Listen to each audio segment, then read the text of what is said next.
Hind everyone, welcome back to our channel Avneesh Navodaya classes में आपकी सिमरन आज आपको 10th चैप्टर पढ़ाने आई हूँ। लास्ट क्लास जिसने भी नहीं देखी हो वो पहले जाके लास्ट क्लास देख ले। लास्ट क्लास में मैंने आप सबको बहुत सारी चीजें बताई थी, जिसमें से कुछ चीजें जैसे कि हमारे सब्जेक्ट क्या होता है, वर्ब क्या होती है, हेल्पिंग वर्ब क्या होती है, अफर्मेटिव सेंटेंसेस कौन से होते हैं, नेगेटिव सेंटेंसेस कौन से होते हैं, इंटरोगेटिव कौन से होते हैं, ये सब चीजें मैंने आपको बताई थी।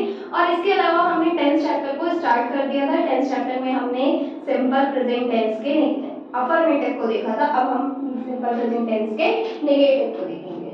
पहले हम अपना टॉपिक नेम डाल लेते हैं, सिंपल प्रेजेंट टेंस। ठीक है, सिंपल प्रेजेंट टेंस हम चल कर रहे थे ना, तो सिंपल प्रेजेंट टेंस के अफर्मेटिव पढ़ लिए थे। मैं आपको एक बार फिर से रिमेंबर कराती हूँ कि क्या था, जिनमें वर्ब की फर्स्ट फॉर्म या फिर वर्ब की फर्स्ट फॉर्म में एस या फिर ईएस आता हो और हेल्पिंग वर्ब नहीं आती हो, तो वो कौन से होते हैं, वो हमारे होते हैं सिंपल प्रेजेंट टेंस के अफर्मेटिव। ये बात हम लोगों ने लास्ट क्लास में देख ली थी। इसके अलावा अब हमारे पास कौन से आते हैं, अफर्मेटिव के बाद आता है हमारा नेगेटिव। तो नेगेटिव सेंटेंसेस को हमें आज स्टार्ट करना है। चलो फिर हम अपना टॉपिक डाल देते हैं नेगेटिव।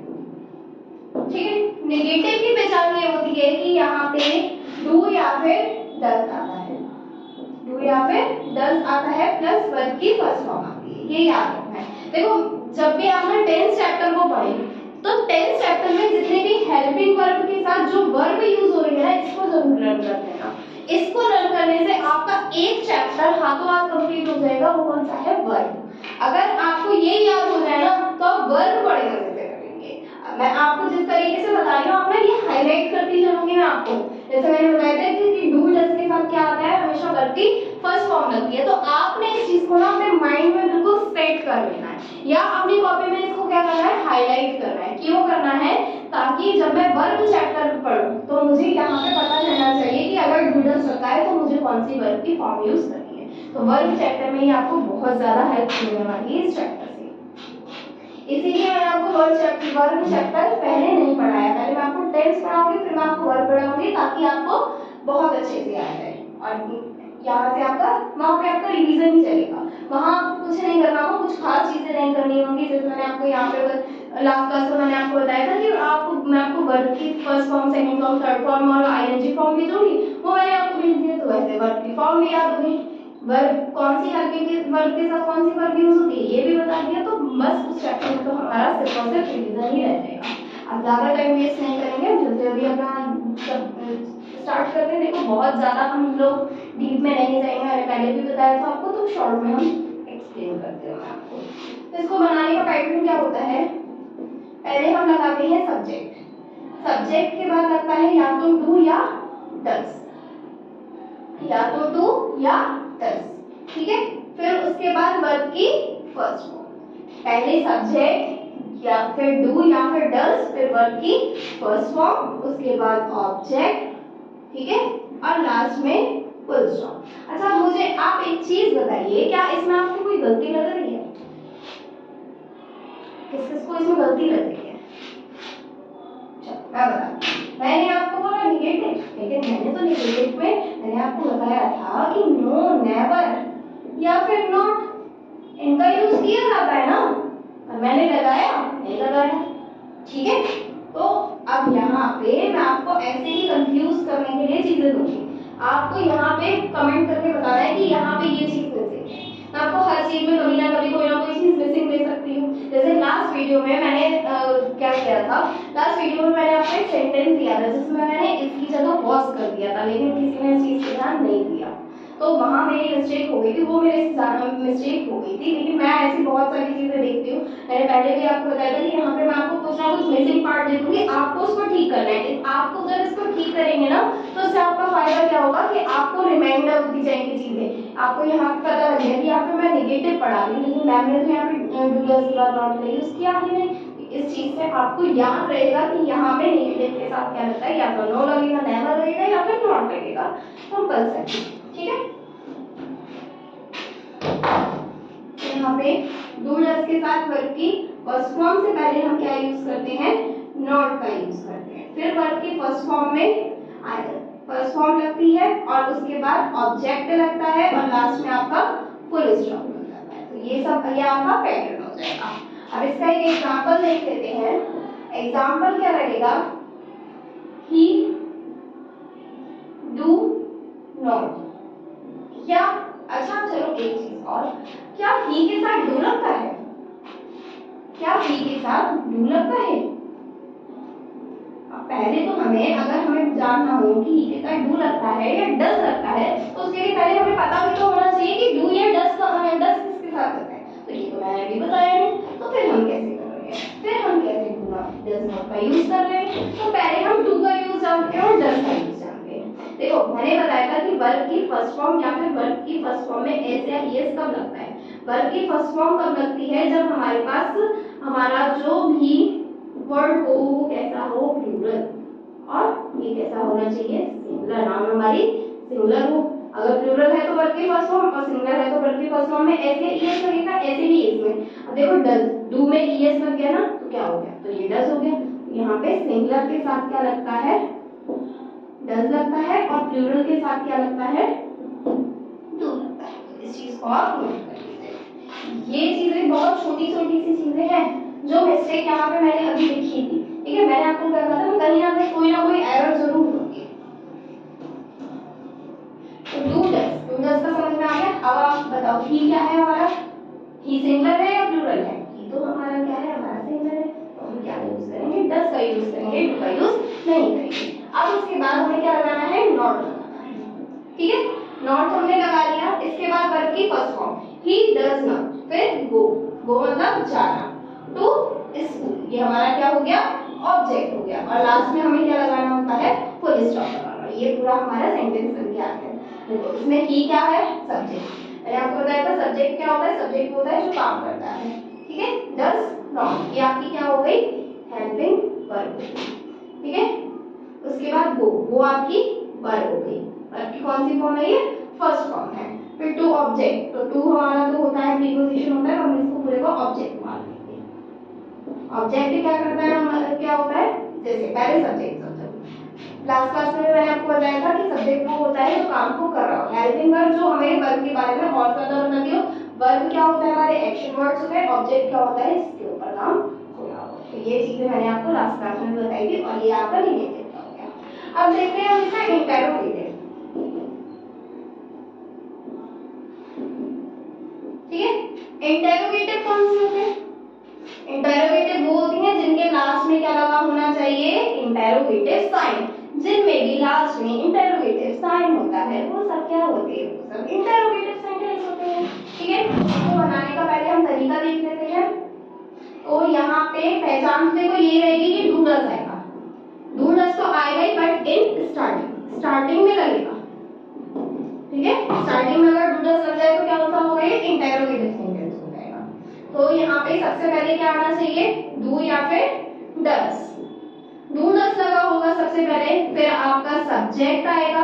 सब्जेक्ट के बाद वर्ब की फर्स्ट फॉर्म लगी होगी, फिर ऑब्जेक्ट और लास्ट में आपका क्वेश्चन मार्क। क्यों दे रखा होगा क्वेश्चन मार्क? क्योंकि ये कौन से सेंटेंस है आपके? ये इंटेरोगेटिव सेंटेंसेस है। ठीक है, या फिर एक तरीका और होता है जिसमें हम क्वेश्चन वर्ड्स का यूज करते हैं। क्वेश्चन वर्ड्स क्या होते हैं? क्वेश्चन वर्ड्स वो होते हैं जैसे आपके व्हाट, व्हाई, व्हाट मतलब क्या, व्हाई मतलब क्यों। ठीक है, तो इस तरीके के जो भी वर्ड्स होते हैं वो सब क्या होते हैं? Question word. तो यहाँ पे हम इंटेरोगेटिव दो तरीके से बना सकते हैं, या तो इस तरीके से या इस तरीके से। अगर आपको डू डज दे रखा है तो ऐसे बनाएंगे और इस तरीके से आपके क्वेश्चन वर्ड्स हो जाएंगे। क्वेश्चन वर्ड्स, फिर उसके बाद आपका आएगा डू या फिर डज, फिर सब्जेक्ट आएगा, उसके बाद वर्ब की फर्स्ट फॉर्म आ जाएगी, ऑब्जेक्ट आ जाएगा और लास्ट में क्वेश्चन मार्क आ जाएगा। बस सब कुछ वैसे ही है, सब सिर्फ और सिर्फ ये आपको याद करना पड़ेगा। ये अगर आप याद रखते हैं तभी आपका ये काम चल पाएगा, नहीं तो बिल्कुल भी नहीं चल पाएगा। ठीक है, ये आप इसका स्क्रीनशॉट ले लीजिए, फिर उसके बाद मैं आपको इंटेरोगेटिव सेंटेंसेस के एग्जांपल्स के बारे में बताऊंगा।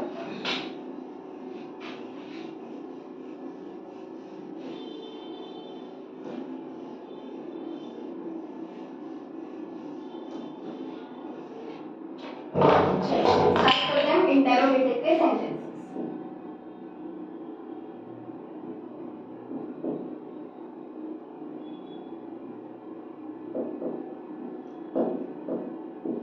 इंटरोगेटिव के सेंटेंसेस में या फिर हम एग्जांपल्स की बात करें तो एग्जांपल्स में मैंने बताया था कि पहले डू डज आना चाहिए, तो लगा दो डज, इसके बाद फिर सब्जेक्ट ही, उसी को बना रही हूं मैं, ठीक है। Does he go to school, क्या वह स्कूल जाता है, ठीक है। Does he go to school, क्या वह स्कूल जाता है, ठीक है। यहाँ पे हमने सबसे पहले क्या रखा है, पहले हमने रखा है डू या फिर डज, फिर रखा सब्जेक्ट, फिर वर्ब और फिर ऑब्जेक्ट, और लास्ट में हमारा क्या, हमारा क्वेश्चन मार्क। तो ये सब जिसमें भी आते हैं वो सब इस तरीके से अगर पैटर्न दे रखा हो, आप पैटर्न को फॉलो कर पा रहे हैं, आपको क्या करना है, देखो आपको ना बहुत सारे 1 2 3 4 5 इस तरीके से आपको ना सेंटेंस दे, 5 सेंटेंस आएंगे, 5 सेंटेंस में से आपको अलग अलग तरीके के दे रखे हैं। मान लेते हैं कहीं पे आपको डज ही तो इस तरीके से दे रखा है, तो आप समझ जाइए डज किसमें आता है, डज आता है आपका प्रेजेंट, इसमें आता है प्रेजेंट, कौन से प्रेजेंट में आता है, सिंपल प्रेजेंट। यहाँ पे मैंने आंसर क्या लिखा, सिंपल प्रेजेंट। अगर मुझसे ये भी पूछ ले कि अब बताओ कि इंटरोगेटिव में अफर्मेटिव में क्या है, तो अगर यहाँ पे डज स्टार्टिंग में आ रहा है तो ये क्या है, इंटरोगेटिव, और लास्ट में क्या लगाना होना चाहिए, इसके लास्ट में लगाना होना चाहिए इंटरोगेटिव। ये सब आपके पहचान हो जाती है, ठीक है। इतना आई होप आपको समझ में आ गया होगा। अगर किसी को इस एग्जांपल की भी का भी स्क्रीनशॉट लेना हो तो वो ले सकता है।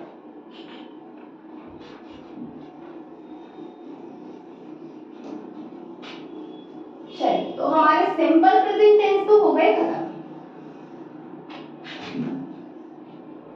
ठीक है। सिंपल प्रेजेंट टेंस हमारे खत्म हो गए। एक बार फिर से मैं आपको रिवीजन करा देती हूँ। वर्ब की फर्स्ट फॉर्म, वर्ब की फर्स्ट फॉर्म या फिर वर्ब की फर्स्ट फॉर्म में एस या फिर ईएस लगा हो और हेल्पिंग वर्ब आपको नहीं दे रखी हो, ये तो होना चाहिए पर ये नहीं होना चाहिए, तो ये आपके कौन से हो जाते हैं, ये आपके होते हैं अफर्मेटिव। ऊपर लिख लेते हैं किसके अफर्मेटिव पढ़ रहे हैं, तो हम सिंपल प्रेजेंट के पढ़ रहे हैं। किसके पढ़ रहे हैं हम, सिंपल प्रेजेंट के पढ़ रहे हैं। तो सिंपल प्रेजेंट का अफर्मेटिव में क्या होता है, वर्ब की फर्स्ट फॉर्म लगी होगी या फिर वर्ब की फर्स्ट फॉर्म में एस या ईएस लगा होगा, हेल्पिंग वर्ब नहीं दे रखी होगी। फिर आ जाते हैं हम इसके नेगेटिव पर। तो नेगेटिव में क्या होता है, डू या फिर डज नॉट होता है, और साथ में आपकी वर्ब की फर्स्ट फॉर्म, ठीक है। तो ये क्या हो जाता है आपका नेगेटिव। किसका नेगेटिव है, ये सिंपल प्रेजेंट टेंस का नेगेटिव है। अब आते हैं इंटरोगेटिव पे। तो यहाँ पे डू या फिर डज आपका कहाँ पे होगा, स्टार्टिंग में दे रखा होगा या फिर क्वेश्चन वर्ड के बाद आपको मिलेगा। साथ में वर्ब की फर्स्ट फॉर्म दे रखी हो और लास्ट में क्या दे रखा हो, क्वेश्चन मार्क दे रखा हो, तो ये आपका कौन सा हो जाएगा, इंटरोगेटिव हो जाएगा, ठीक है। ये आपका मैंने शॉर्ट में समरी में समझा दिया है कि आपको मैंने अभी तक क्या क्या पढ़ाया। इतने से चार्ट को याद कर लो, इतने से चार्ट को याद कर लो, हर जगह यही रूल्स को अप्लाई करना होगा। आप इसका स्क्रीनशॉट ले लीजिए, फिर मैं आपको इसके आगे की कहानी बताती हूँ।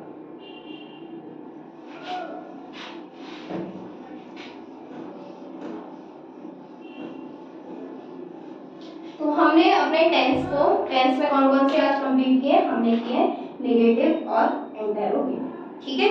तो और लास्ट क्लास में हमने क्या क्या पढ़ा था, हमने लास्ट क्लास में, अगर किसी ने भी लास्ट क्लास में लेक्चर नहीं लिया हो तो वो प्लीज वहां जाके ले ले, तभी आपको ये वीडियो समझ में आएगी, नहीं तो ये समझ में नहीं आ पाएगा। वैसे तो मैं कोशिश करती हूँ कि आपको हर वीडियो में इतना अच्छे से समझा पाऊँ कि आपको एक वीडियो में आपका बहुत आराम से काम चलता है, लेकिन फिर भी कुछ चीजें हमारी छूटी जाती है। मैं कितना भी कर लूँ लेकिन मैं उतना डीप आपको एक वीडियो में नहीं पढ़ा पाऊंगी जितना मैंने लास्ट वीडियो में पढ़ाई थी। मैं ऐसे तो मैं कितना पढ़ाऊंगी, तो आपको लास्ट वीडियो तो लगानी ही पड़ेगी। लास्ट वीडियो को आप जाके लगाइए, आराम से लगाइए, पहले उसे देखिए, उसके बाद आप यहाँ आइए। अब हमारे सिंपल प्रेजेंट टेंस कंप्लीट हो चुके हैं। अब हमें क्या स्टार्ट करना है, अब हमें करने हैं पास्ट, सिंपल पास्ट टेंस। तो नेक्स्ट वीडियो में मैं आपको सिंपल पास्ट टेंस पढ़ाऊंगी, ठीक है। तो अभी के लिए हम बाय बाय, बाकी हम कल मिलते हैं आपसे नेक्स्ट वीडियो में। नेक्स्ट वीडियो को आप जरूर देखिएगा, पूरे टेंसेस की वीडियो को जरूर देखिएगा। इससे क्या होगा कि आपको टेंसेस बहुत जल्दी समझ में आ जाएंगे। बहुत जल्दी अभी मैं वीडियोस को अपलोड करती जाऊंगी, आप भी जल्दी जल्दी लेक्चर्स लगाइए, और किसी को और भी कोई डाउट हो तो वो मेरे कमेंट में पूछ सकता है। Thank you.